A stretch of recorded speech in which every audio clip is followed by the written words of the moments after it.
Hello guys, Hello everybody. welcome back to our backyard garden. Hi, you okay? Yeah. You just woke up? No, I don't think so. What are you doing? We're looking at the Okay, you're gonna help me pick some of the chili, huh? okay. Right here? Alright, be careful, okay? Don't get into your hand. And then we're gonna pick some of the Malabar spinach. Well, I want to say hi to everybody. We just had a little construction here. You can see all this stuff here. The neighbor in the back house, we had a little minor construction on the roof. So for the past maybe 2 weeks, I wasn't able to come out here and do a lot of plant maintenance. And that's why I want to film this today and show you guys what happened when when you're not maintaining some of the plants on a daily basis. And things can get out of control, the growth. The first plants, I can tell you that, look at all this. These are the opal, calabash gourd, melon. This is how incredible they have been growing since that point right there, where my son is standing right there. Initially, that's where it started. And our plan was not to allow them to grow this way because the bitter melons were here. But as you can see, the vines are already surpassed the bitter melon and all the way to this side now. So almost 20 feet, I would say. And this plant is growing extremely well. Probably one of the best growing plants in our garden to date. They continue to put out a lot of flowers. There are a lot of fruit here, but some of them didn't come to fruition. Some of them didn't form the melon, so I don't know what's up. Oh, you see the little petal right there? There's a melon right there. Oh, so we can pick that one. And I still see a lot of flowers, and we picked several already. The fruit is absolutely delicious, beautiful in soup, and you can see here, there's more here. And all this here, I already trim up some of them. And again, like I said, we haven't been out here for a few days, so and things just growing out of control, and all the vine were actually creeping and crawling all over the ground. The lettuces are done, pretty much are done. I'm gonna have to pull them out eventually. But as you can see, this plant is just enormous. Can you guys see some fruit here? Look, there's one right there. And there could be a lot of fruit somewhere. There could be a lot of fruit somewhere that we couldn't see because the leaves are so big. And we need to prune off some of the dead leaf as well to make room for sunlight. And I think there's one up top there too. You see that? So the tiny little scratch like this you see here, those are from the tiny little insect, caterpillar, the little tiny little one. They don't cause much harm, but they don't, they make the fruit looks a little, see right there? Right there is a good example right there. You see that? Yeah. There's a little, okay. So sometimes when I see birds flying around here, and that's what they do, they're looking for this tiny little insect here. But they don't do much harm to the fruit at all. It's just a little scratch on the side. And probably that one, same thing with that one too. You can see there. And again, this plant has continued to crawl and continue to grow. I haven't had a chance to put another stick here for the expansion of the trellis, so I might have to put a stick right there, a pole right there, and then put another 3-4 feet here, and then another 5 feet here to complete this corner section here. As you can see here, this is the last pole. So here, extend to the right side, that's about 5 feet, and then from here to this side, another 4 feet. So that would complete the entire back garden right here. You can see from there, the trellis goes there, and it ends right here in the corner, and then it continue on here, almost over 50 feet, I can tell you that. But look at this, they're just everywhere now. And I want to show you something else. Okra. There was a comment about the okra not too long ago that, hey, how much food did you get? They only produce one at a time. Not true. Initially, yes. Initially, when it first comes up, the plant, the plant first start to grow, they only produce one fruit on the top. That's true, but once they start growing, they will produce side shoot. You can see here, lateral shoots, and then all these cuts here are fruit. And as you can see here, look at this. Just for 1 week, less than a week, all this here are pretty too mature to eat now. They're very fibrous, so you can't really eat them anymore. So I would use them as seed stock. I'll just save them for seeds. So anything longer than 6 inch, it's probably too big. Probably half of this is cool. But as you can see here, they just start growing a lot of side shoot, and then they will produce a lot of fruit for you. Here, same thing with this one. So I have to remember to come out here and pick this one within another day, otherwise they'll grow another 2 inches real quickly. And you can see here, same thing with this one.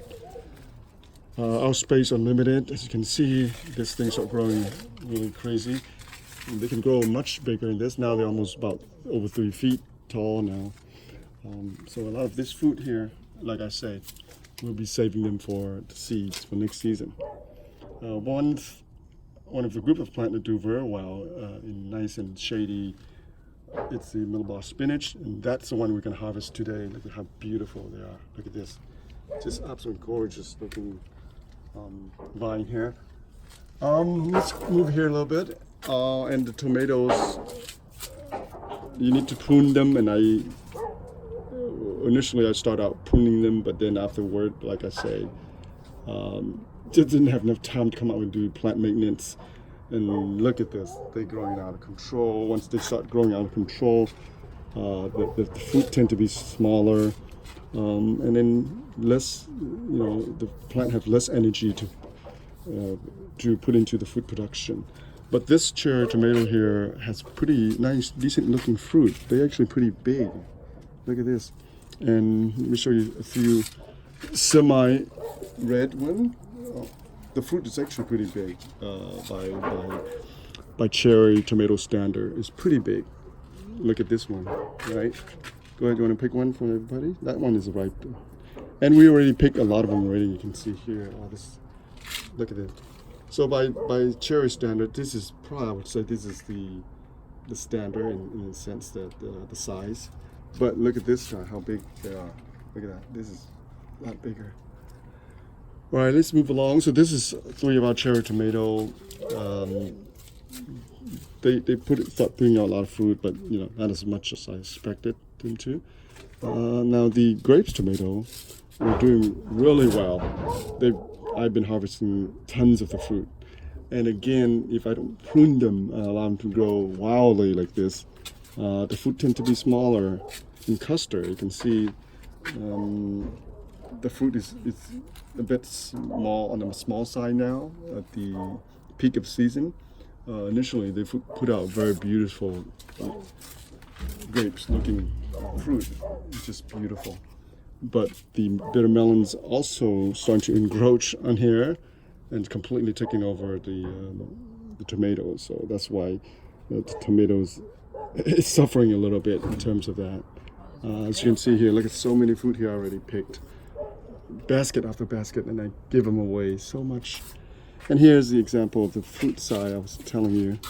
The fruit size really is real small. It should be double this side. Okay, so it should be double. Initially, when we first picked it in the early season, it was bigger than this. And look at this compared to that one. You see that? This one it's on average, but it should be slightly bigger. But look at this and how small the red one is. Okay, the bitter melon on this side is pretty much done for the season. They're not producing as well as I thought this season, and because they've been growing in the same place for the past year, and the seed stock wasn't that good.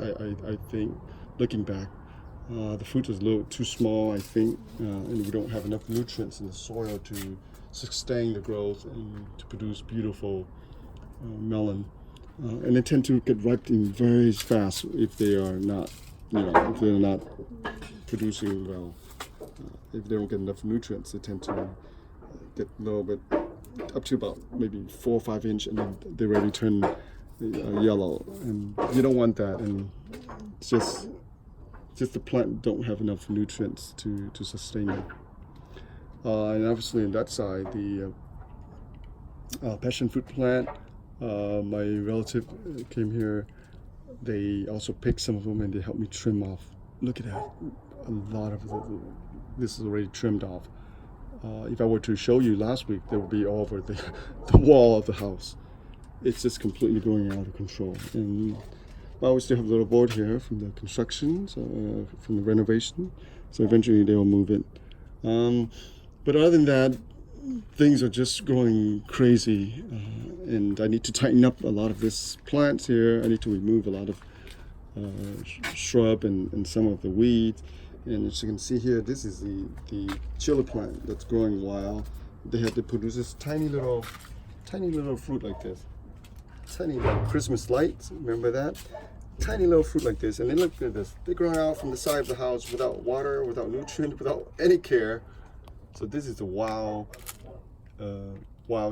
chili plant. It's doing extremely well. It's just crazy. It grows so crazy. I used to have a plant right there, and I think the seeds just somehow got into the side of the building and start just growing. And I just leave them. I just thought it was just a wonderful illustration to show you that plants are very resilient. As long as there's a little bit of soil and a little bit of water, they will grow. And this guy don't have absolutely no care at all, and it's still growing. That is just amazing in itself, right? Okay, so here a lot of the cucumbers are done. They've been covered by the calabash gourd or the opal. So I'll probably have to remove some of the plants here. And like I say again, the lettuces are done. The only plant that will continue to thrive throughout the summer into the fall is this right here, this opal plant. Okay, let's move along. And like I said, I remove all the eggplant. My chili plant is doing great. We're gonna harvest some of that today. My son's gonna help me harvest some of that today. Same thing with the container okra. It's not, it's actually doing okay. And as you can see, all this here are the cuts of fruit. There's a lot of fruit here. I cut here maybe 10 to 12 fruit so far. Okay, on this side, I still have some container plants here. The ong choy or the Asian water spinach, been beautiful so far. We've been picking them throughout the season. All right, so a quick look at the Homestead Tomato. As I predicted, this plant here, this soil here didn't get enough calciums and minerals. So therefore you have this blossom end rot here from the fruit here. You can see here the fruit is perfectly fine. You can still eat it, but it doesn't look too pretty. And at the bottom, the base of the fruit, it turned black, kind of rot like this. So that's blossom end rot, and it's unfortunate. And look at this, right? Look at this one.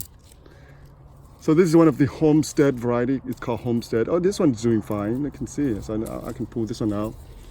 This is the first time I grow this one, and I grow it in container.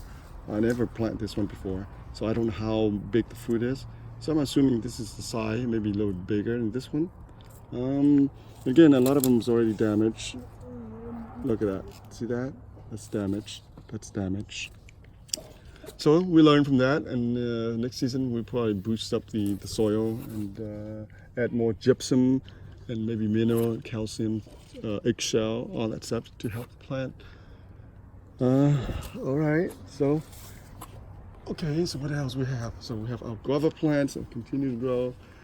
Again, I still have some container plants here, and one beautiful tree here I want to show you real quick. This is our longan tree, and as you can see, the fruit production is awesome this season. Look at this. There are fruit everywhere, clumps after clumps of fruit. When you get a close up, by now they're like the size of a penny in terms of the diameter, but within another 2-3 weeks they'll be ready by September, so we can pick them by September. This is a very mature tree so far. It's been here, I don't know, 15-20 years so far, and it's doing quite well, even though it's hot and and sometimes cold in the winter, but somehow they do really well in California. In the back, and this is my frustration here about our backyard, is all this stuff here is going out of control from the neighboring fence. Initially, the landlord proposed to get rid of the wire fence and build a brick wall in between them, but they didn't want to do it. So all this ivy, whatever you want to call it, it's been here for 30 years. And it's did go out of control, and there's no way to manage them. And they will continue to put out roots beneath the soil, and they will continue to grow, even though you chop them off a certain section here. They will continue to grow. I have nothing against the ivy. It is a wonderful plant, a covering plant alongside a freeway, boarding fence, green fence. I have no problem. I really like that.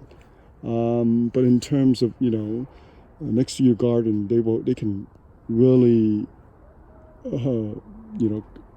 put a stop to a lot of your plant, because they grow really big. Not only that, look how dense they are, and within the inner twine of the vine, they are home to a lot of rodents and pests. So that's the only thing that I have, sort of criticism in terms of this plant.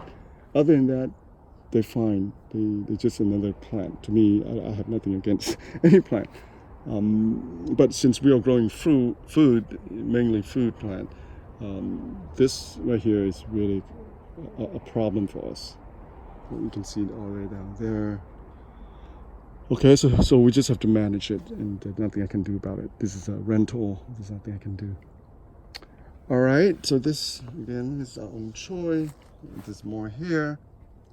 Okay, this is our latest update for you guys. We're in the peak of the season, I would say, in August. We're in the middle of August.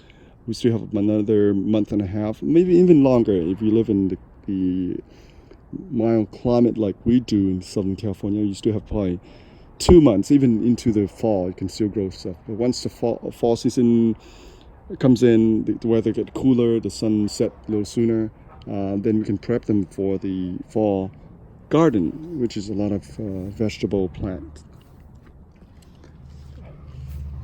All right, let me show you one more thing before we end this video. My strawberry here did quite well in terms of their growth and fruit production, but the fruit always get eaten by the bugs because the strawberry touched the ground, and the roly-poly, whatever bugs you want to call them, they start eating them. So I don't know how we can prevent that.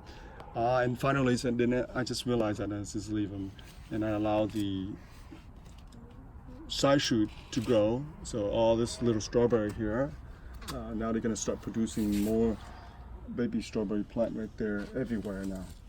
And then I'll take this out, all this container cherry moya out, so that allows the strawberry to propagate itself.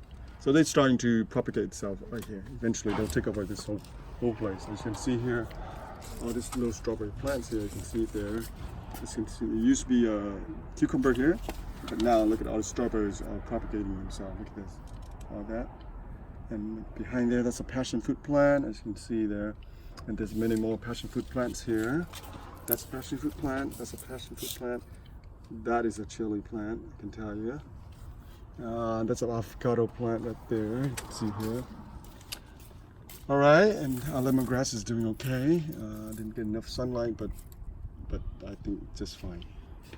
All right, so that's our that's our video for today in terms of our plant. And here's the cleanup. Look at this. There were a mountain of it, and I just pretty much cleaned them up in here. Look at that. All this. So I still have a lot of them to clean up. One thing I think that you need to do, this is just my comment, is that you really have to keep the place tidy and organized and somewhat easy to access. Otherwise, there's a lot of insects, there's a lot of mosquitoes, especially if you live in California. If you leave a container of water outside, then the mosquito or lay the eggs in there, the larvae, and those mosquitoes are very harmful to us, to human. All right, well, thank you for watching, and please subscribe to our video. Please give us a thumbs up, and we'll come back to make more video for you guys. Well, thank you. We'll see you again.